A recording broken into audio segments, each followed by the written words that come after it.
নমস্কার। গল্পস্বল্পের গল্পের আসরে আপনাদের স্বাগতম।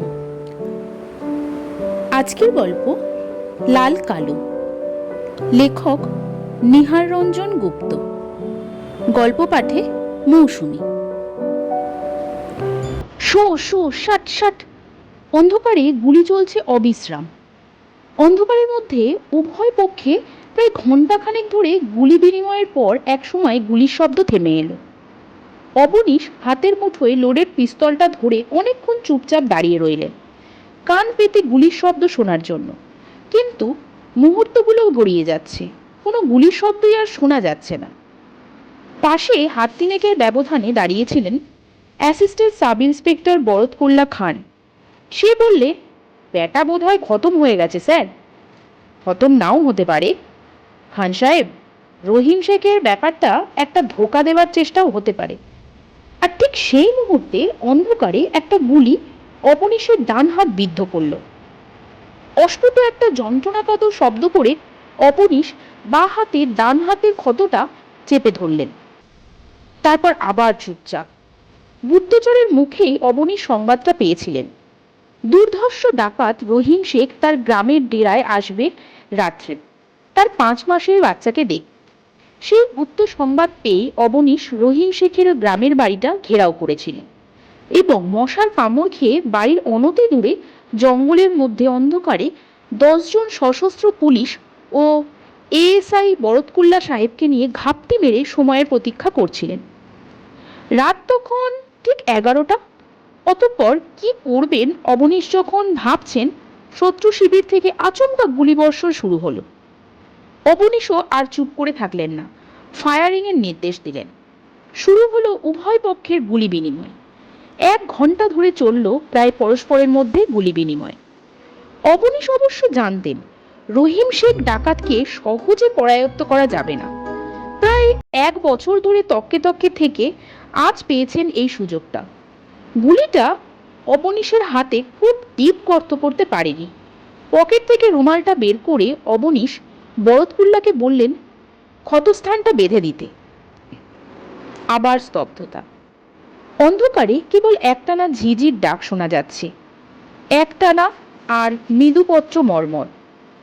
কোথায় যেন গাছের ডালে বোধ করি একটা রাত জাগা পাখি টানা ঝাপটাল। চলুন স্যার, ফিরে যাই, বরদকুল্লা বলল। না, চলো এগোনো যাক, অবনীশ বলেন। কিন্তু স্যার, রহিম শেখ সাক্ষাৎ শয়তান। চলো এগো। দৃঢ় পায়ে এগোলেন অবনীশ গাঙ্গুলি। উপরওয়ালার অর্ডার, এগোতেই হলো বরদকুল্লা খানকে।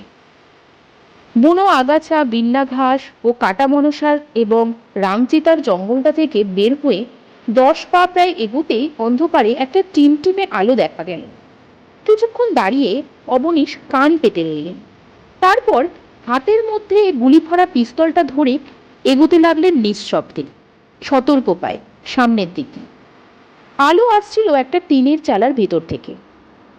খোলা দরজা পথে আলো দেখা যাচ্ছিল।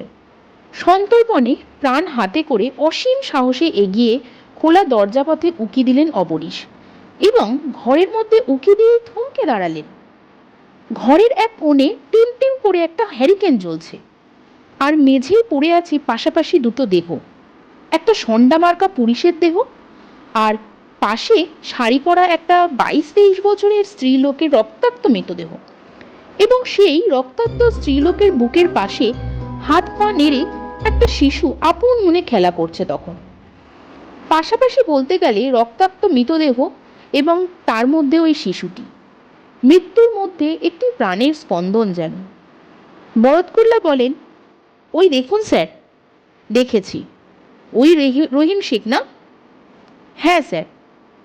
আর পাশে বোধ হয়, মনে হচ্ছে ওর বিবি জেরিনা আর ওদের সন্তান। ওই সন্তানকে দেখতে এসেছিলেন রহিম শেখ আজ রাতে, এখানেই মনে হচ্ছে। রহিম শেখ ও জেরিনা উভয়ের হাতে ধরা তখনও পিস্তল। বোঝা গেল শেষ পর্যন্ত তারা ফাইট দিয়েছে। মৃত্যুর পূর্ব মুহূর্ত পর্যন্ত দুজনেই গুলি চালিয়েছে। শেষ গুলিটা কে চালিয়েছিল কে জানে। বরদকুল্লা বললেন, ওই বাচ্চাটাকে নিয়ে এখন কি করা যায় স্যার?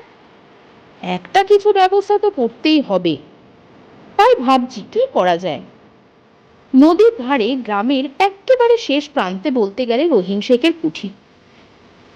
তাহলেও ভোরের আলো ফুটবার পরে গ্রামের লোকদের ডেকে বাচ্চাটাকে দেওয়ার জন্য অনেক সাধ্য সাধনা করলেন অবনীশ, কিন্তু ডাকাতের শিশুটিকে কেউ গ্রহণ করতে সম্মত হলো না।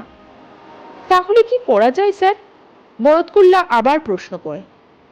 ভাবছি খান সাহেব, আচ্ছা আপনি তো ওর স্বজাতি, আপনি কি নিতে পারবেন না বাচ্চাটাকে? কি বলছেন স্যার, জেনে শুনে একটা ডাকাতের কেউটের বাচ্চাকে ঘরে দিয়ে যাব? অবনীশ হাসলেন। শিশুটা তখন কাঁদতে শুরু করেছে। আমার মনে হয় ও এখানেই পড়ে থাক, আল্লাহই ওর একটা ব্যবস্থা করবেন। অবনীশ আর কোনো কথা বললেন না, এগিয়ে গিয়ে নিচু হয়ে শিশুটাকে বুকে করে তুলে নিলেন। সঙ্গে সঙ্গে ছেলেটা চুপ করে যায়। বাড়িতে ফিরে এলেন অবনীশ বাচ্চাটাকে বুকে নিয়ে। বাচ্চাটা তখন নিশ্চিন্তে ঘুমোচ্ছে তার বুকের মধ্যে মাথা রেখে। স্ত্রী মমতা স্বামীর পায়ের সাড়া পেয়েই এগিয়ে এলেন, বললেন, ও কি গো, তোমার বুকে ও কাদের ছেলে? মমতা, এ রহিম শেখের ছেলে। রহিম শেখ? হ্যাঁ, সেই দুর্ধর্ষ ডাকাত রহিম শেখ। ওর বাবা মা দুটোই গুলি খেয়ে মরেছে। অনেক চেষ্টা করলাম, কেউ ওকে নিল না, তাই। মমতা স্তব্ধ। কি অন্যায় করেছি? না। কিন্তু ও মুসলমান, তাতে কি? দাও ওকে আমার কাছে।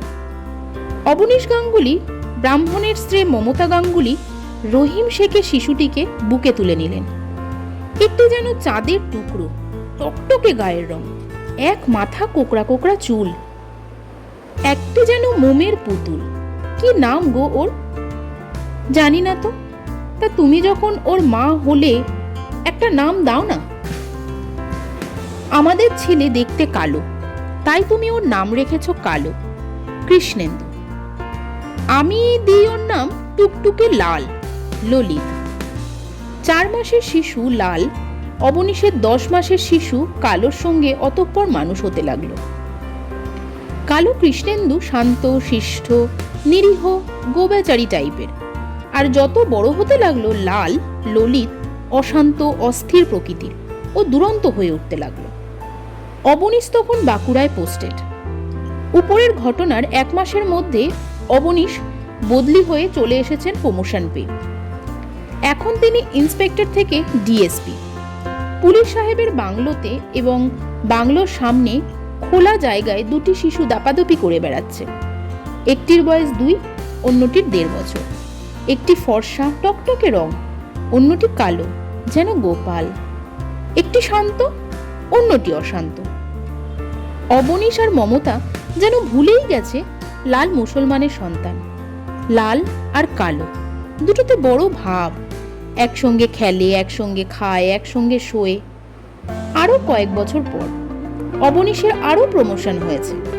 হাওড়ায় এসপি এখন তিনি। চমৎকার বাংলো প্যাটার্নের কোয়ার্টার।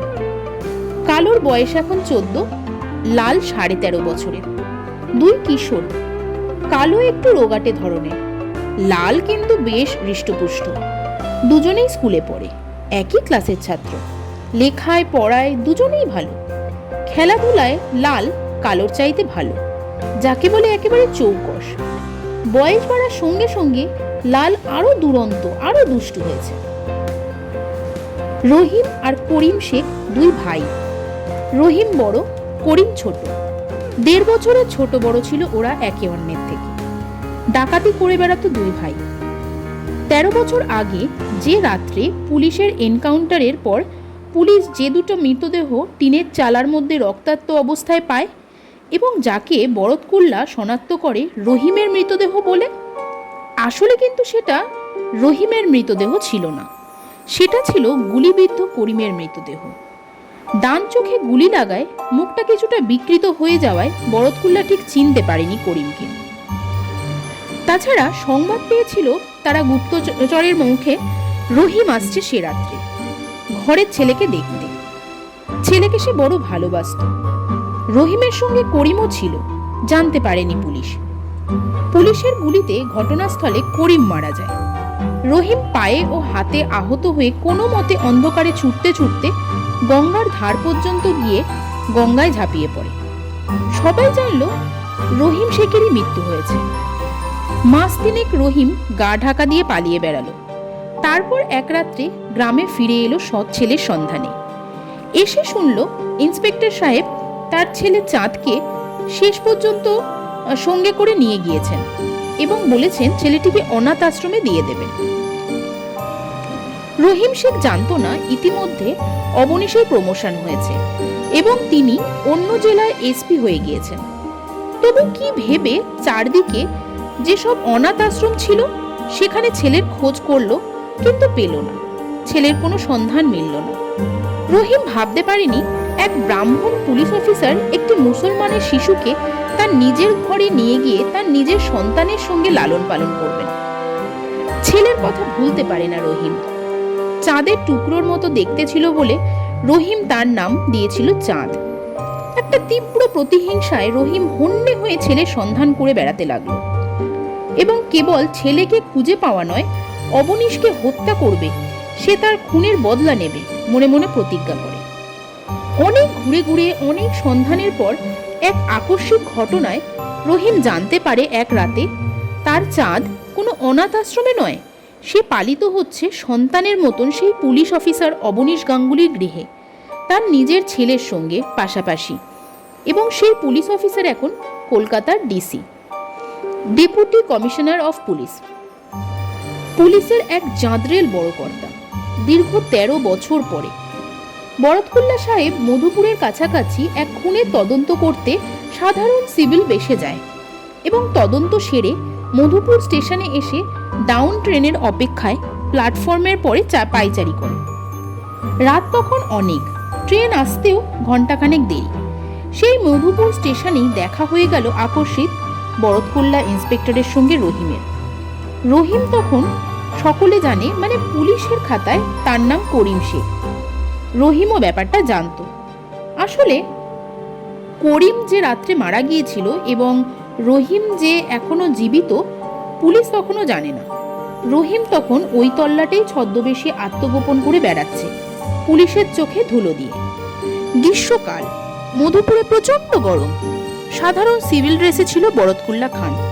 হঠাৎ একজন দেহাতি লোক তার সামনে এসে দাঁড়ালো। বাবুজি, ম্যাচেস আছে? আমি সিগারেট বিড়ি খাই না, বরতকুল্লা খান বললে। কিন্তু কথাগুলো বলার সময় স্টেশনের আলোয় বরতকুল্লা রহিমের মুখের দিকে তাকিয়ে কেমন যেন ওই মানুষটার মুখটা চেনা চেনা তার মনে হলো। রহিমের মুখের দিকে তাকিয়ে থাকে বরতকুল্লা। কি দেখছেন বাবুজি আমার মুখের দিকে? অমন করে চেয়ে আছেন কেন? রহিম বলে, তোমাকে যেন কোথায় দেখেছি বলে মনে হচ্ছে। আমাকে? হ্যাঁ। কোথা দেখছেন বাবুজি?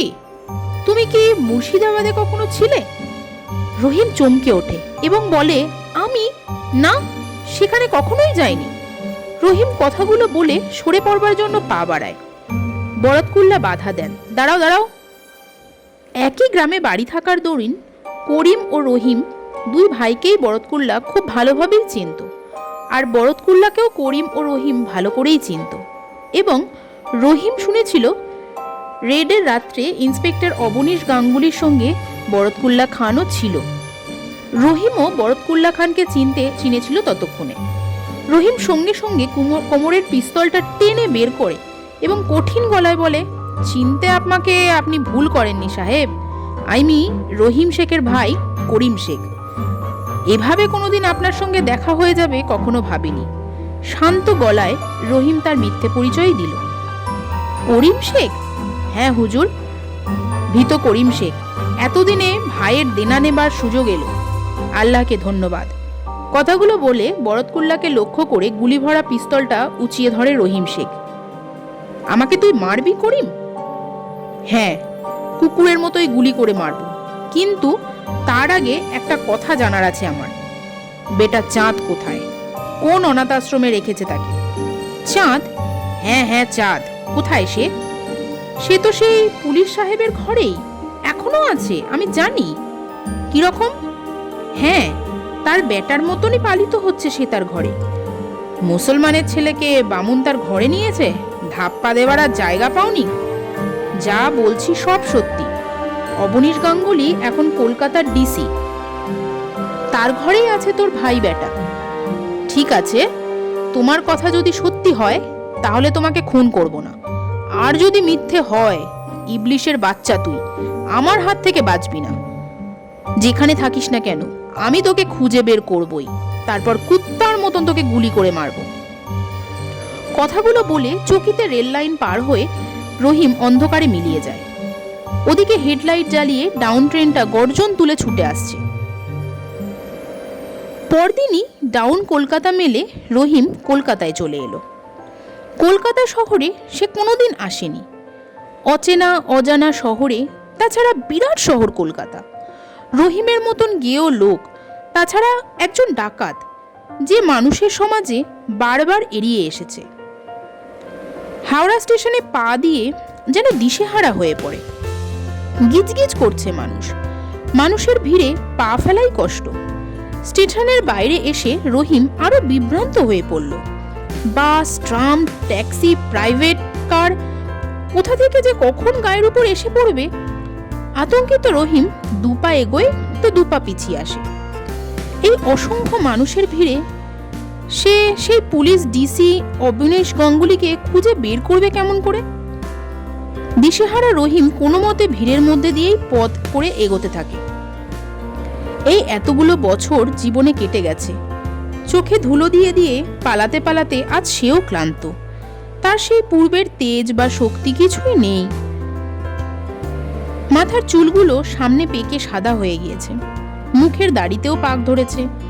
পরনে একটা পাজামা আর তার উপরে একটা কুর্তা, মাথায় একটা ফেট্টি, কাঁধে একটা ঝোলা, ঝোলার মধ্যে কিছু জামা কাপড়, আর কোমরে গোজা গুলি ভরা একটা পিস্তল। পুলিশের খাতায় ডাকু রহিম শেখের 13 বছর আগে মৃত্যু হয়েছে। পুলিশের খাতায় সে মৃত। বরদকুল্লা সাহেবও তাকে চিনতে পারেনি। মানুষের ভিড়ের মধ্যে দিয়ে ধাক্কা খেতে খেতে কোনো মতে রহিম শেখ এগিয়ে চলে। সেই চাঁদপানা শিশুটির মুখখানি রহিম একদিনের জন্যও ভুলতে পারেনি। রহিম যখন ছেলেকে একটিবার দেখার জন্য রাতের অন্ধকারে গা ঢাকা দিয়ে গ্রামে আসে, করিম তাকে একা আসতে দেয়নি। বিপদ আপদের কথা তো বলা যায় না। স্বয়ং বরদকুল্লা সাহেব যখন তাকে চিনতে পারল না রহিম বলে, কেউই হয়তো তাকে আজ রহিম বলে চিনতে পারবে না।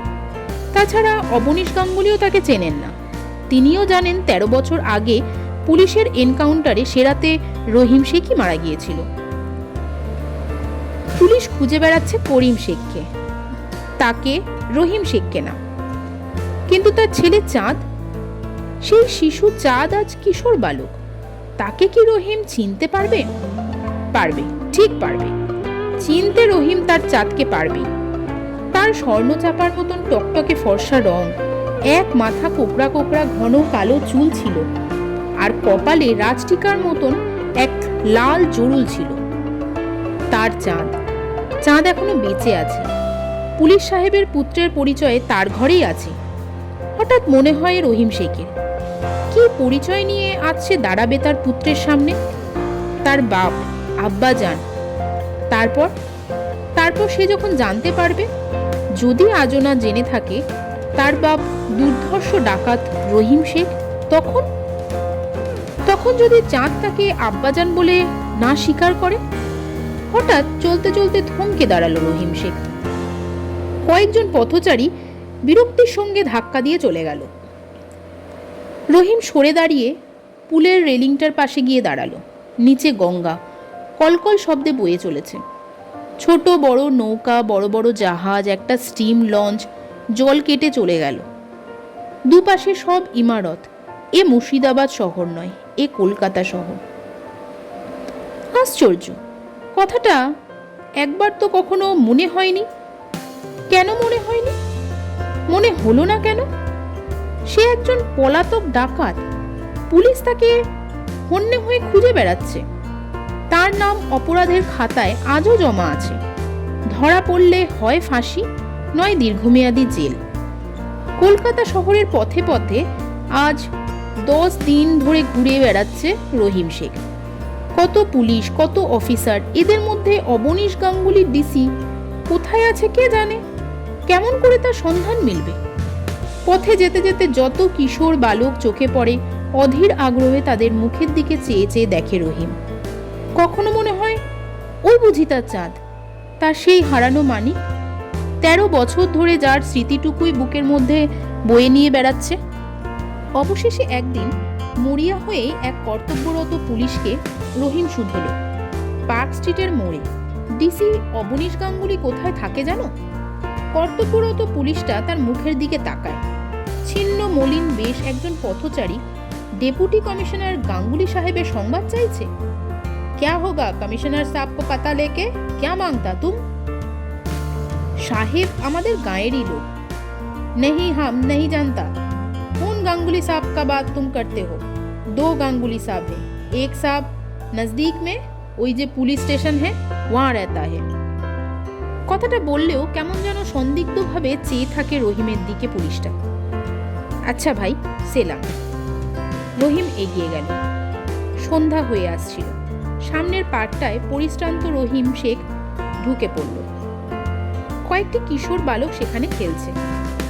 রহিম ওদের দিকে তাকায়। হঠাৎ কানে এলো, এই লাল, চল এবার বাড়ি চল, বাড়ি যেতে হবে না? ভারী সুন্দর দেখতে ছেলেটি, হৃষ্টপুষ্ট, চমৎকার চেহারা। কালো মতন রোগা পটকা অন্য ছেলেটা। তার দিকে তাকিয়ে সুন্দরতম ছেলেটি বলে, আর একটু থাক না দাদা। না, বাবা বকবে, টিউটার এসে বসে থাকবে। জানিস দাদা, আজ স্কুলে একটা মজার ব্যাপার হয়েছিল। সুন্দর মতো ছেলেটা বলল। কি মজার ব্যাপার? রমেন জানে না যে ডিসি অবনীশ গাঙ্গুলি আমাদের বাবা। কথাটা কানে যায় অন্যমনস্ক রহিমের। সে চমকে ওঠে। ডিসি অবনীশ গাঙ্গুলির ছেলে?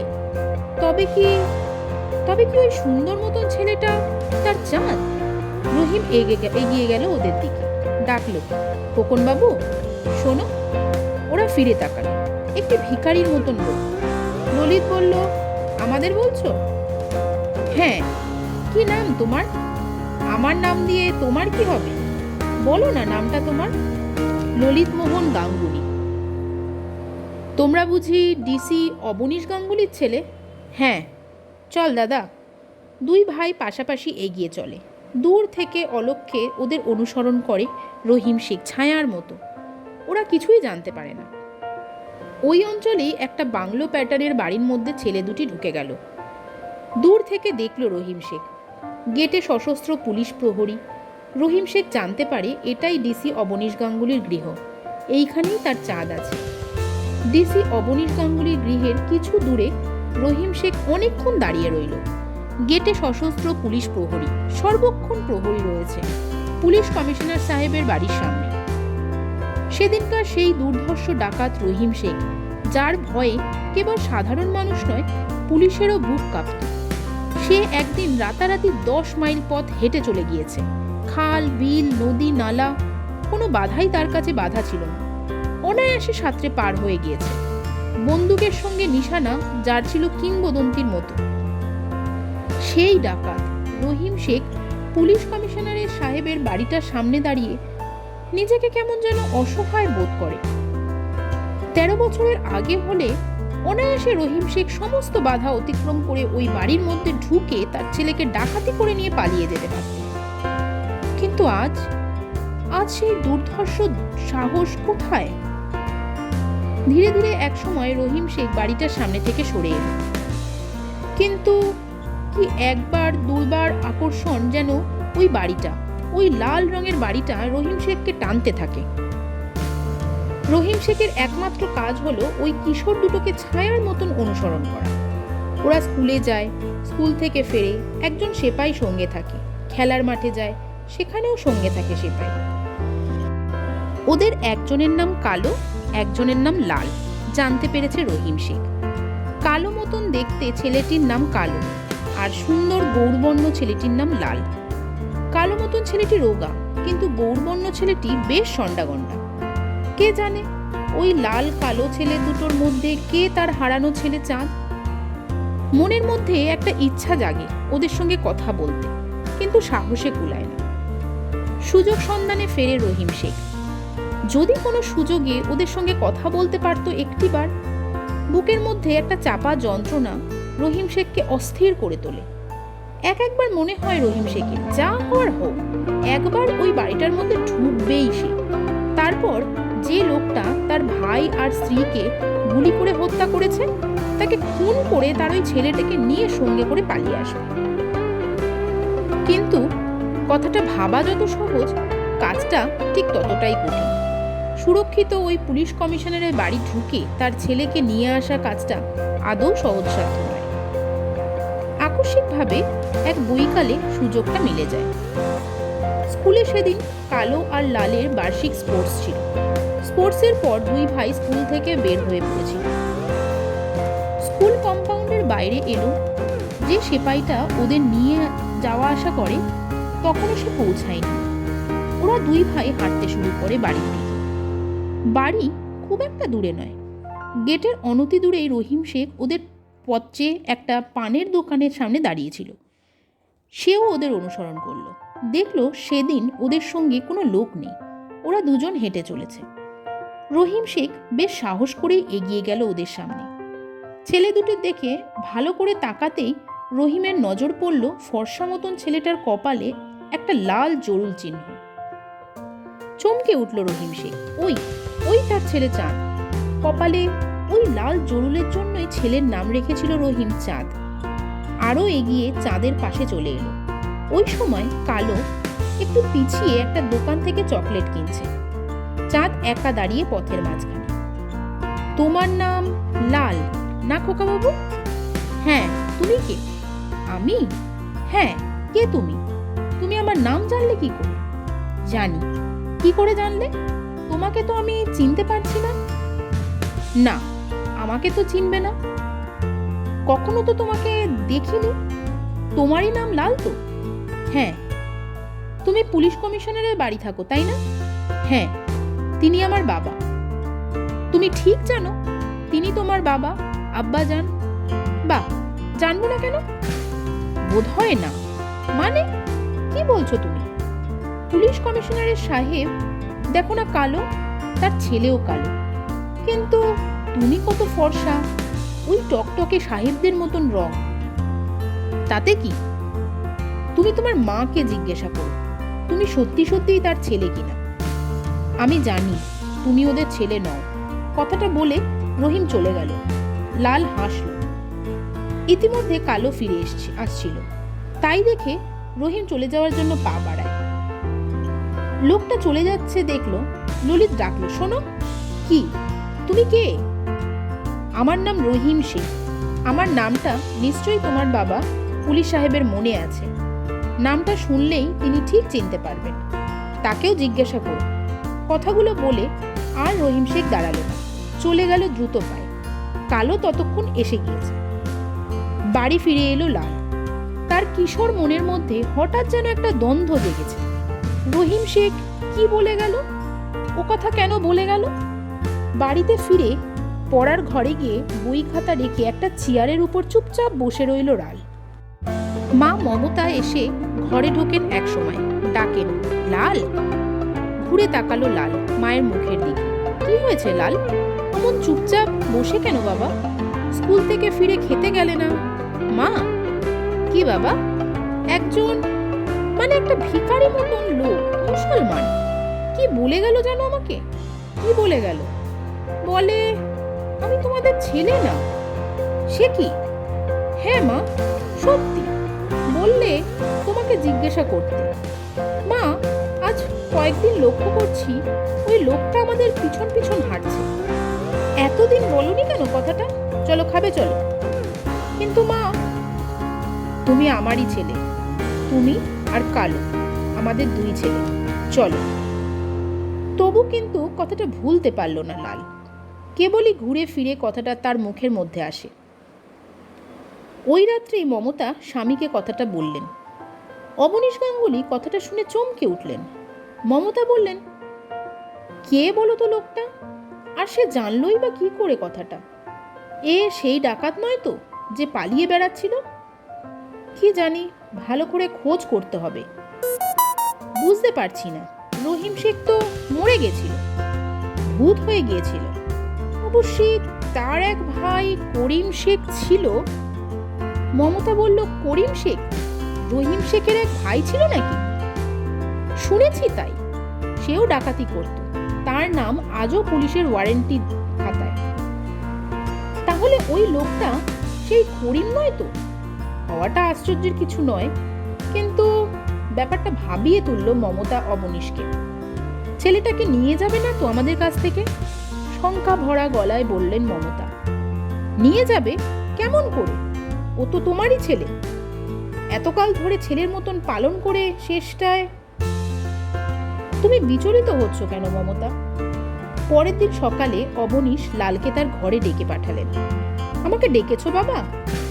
হ্যাঁ। তুমি তোমার মায়ের কাছে কি বলেছ? ললিত আনুপূর্বক সব কথা অবনীশকে বললে। আমি নাকি তোমাদের ছেলে নই, আমার। লোকটার নাম কিছু বলেছে? হ্যাঁ, তার নাম নাকি রহিম শেখ। বলছিল নামটা বললেই তুমি তাকে চিনতে পারবে। রহিম শেখ কে বাবা? বুঝতে পারছি না ঠিক কে লোকটা। মুখে এই কথা বললেও মনে মনে চমকে ওঠেন অবনীশ। রহিম শেখ সেই দুর্ধর্ষ ডাকাত? সে তো কবে মরে ভূত হয়ে গিয়েছে। বাবা, কি সত্যি আমি তোমাদের ছেলে নই? কে বলল? তুমি আমাদেরই ছেলে।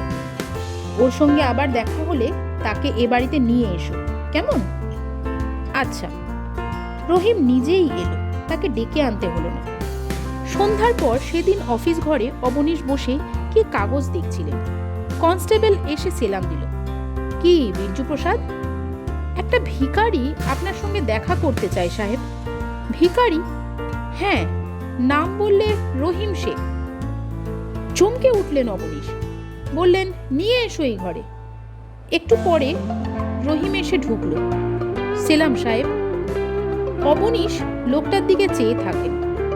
সাহেব, তোমার নাম রহিম শেখ? হ্যাঁ সাহেব। কি চাও? আমি ধরা দিতে এসেছি। ধরা দিতে এসেছো? হ্যাঁ, আমাকে জেলে দিন। আপনারা জানেন 13 বছর আগে পুলিশের গুলিতে রহিম শেখ মারা গেছিল, কিন্তু সে মরেনি। মারা গিয়েছিল আমার ভাই করিম। তুমি? না, আমি মরিনি, আমি আজও বেঁচে আছি। রহিম শেখ বলল। তুমি তোমার ছেলেকে ফিরে চাও? না। চাও না? না, এ কয়দিন অনেক ভেবেছি, সে আপনার কাছেই থাক। ঠিক এই সময় ললিত ঘরে এসে ঢুকল। বাবা! লাল? বাবা, এই সেই লোকটা। রহিমের দিকে তাকিয়ে লাল বলে ওঠে। খোকা বাবু, তোমাকে সেদিন আমি মিথ্যে কথা বলেছি। তুমি রহিম শেখের ছেলে নয়, তুমি পুলিশ সাহেবেরই ছেলে। তাছাড়া তুমি জানো না খোকা বাবু, রহিম শেখ একটা ডাকাত, পুলিশ তাকে খুঁজে বেড়াচ্ছে। তুমি এসব কথা জানলে কি করে? লাল বলল, জানি, আমি সব জানি। সাহেব, আমাকে অ্যারেস্ট করুন। অবনীশ রহিমের মুখের দিকে চেয়ে থাকেন। যাও খোকা বাবু, তুমি ভিতরে যাও, রহিম শেখ বললে। তারপর হাত দুটো বাড়িয়ে দিয়ে বলল, আপনার লোকদের বলুন আমাকে অ্যারেস্ট করতে। লাল, ও মিথ্যে বলছে, ও ডাকাত নয়। বাবা, অবনীশ হঠাৎ বললেন। না না না, চিৎকার করে ওঠে রহিম শেখ। আমি এত বছর ধরে পালিয়ে পালিয়ে বেরিয়েছি, আর পালাবো না, আমাকে অ্যারেস্ট করুন। ধন্যবাদ। গল্প পাঠ ভালো লাগলে অবশ্যই একটি লাইক, কমেন্ট এবং শেয়ার করে দেবেন। এবং এখনো যদি চ্যানেলটি সাবস্ক্রাইব করা না থাকে, অবশ্যই করে চ্যানেলটি একটু সাবস্ক্রাইব করে দেবেন। এতক্ষণ সঙ্গে থাকার জন্য ধন্যবাদ।